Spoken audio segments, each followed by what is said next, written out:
Hello, everybody, and welcome back to the Rockin' Reaction Rollers, where we react to music that we grew up with from the 60s to the 90s, and my name is Tammy.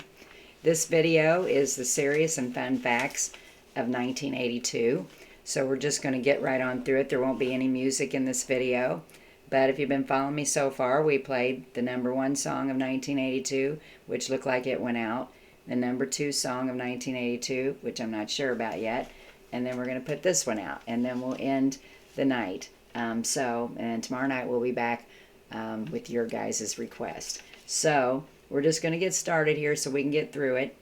Ronald Reagan was still our president, and the vice president was George H. Bush.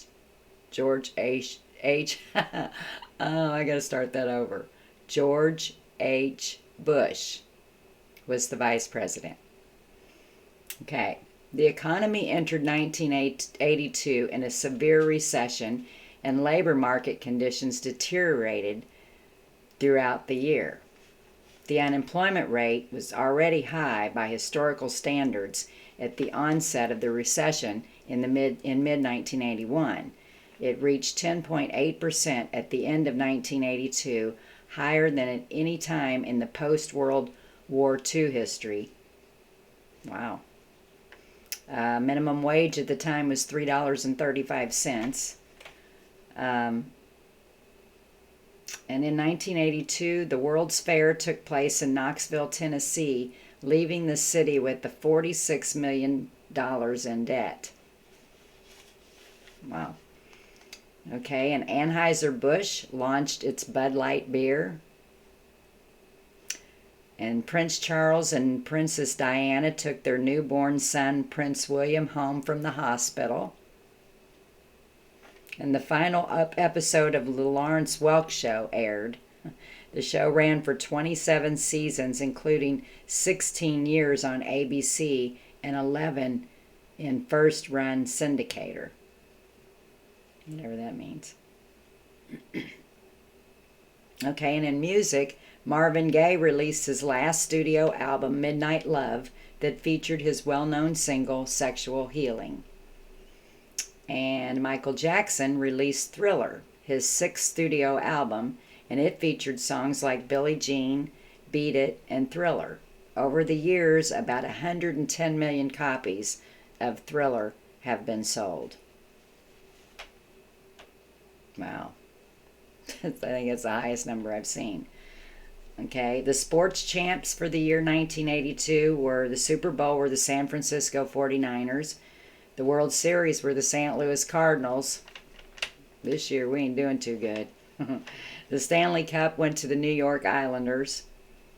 And the MLB legends Hank Aaron and Frank Robinson were both inducted into the Baseball Hall of Fame.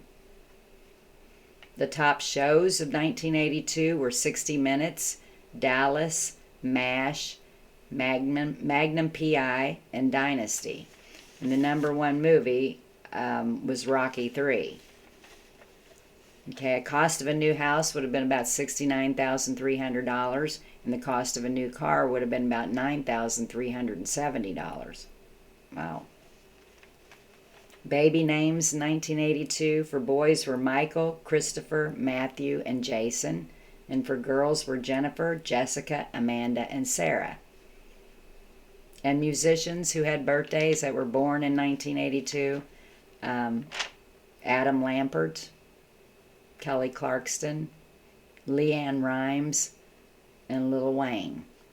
And if you didn't know who they were, Adam Lampert and Kelly Clarkson were both winners on American Idol, and now singers of their own, pop singers. Leanne Rimes is a country singer, and Lil Wayne is a rapper.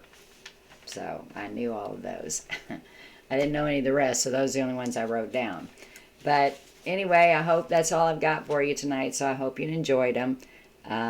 Just going back to 1982 and just remembering the things I was doing in 1982. You know, I'd been out of high school a couple years trying to find my way in life, what I wanted to do. But I was still living at home in 1982.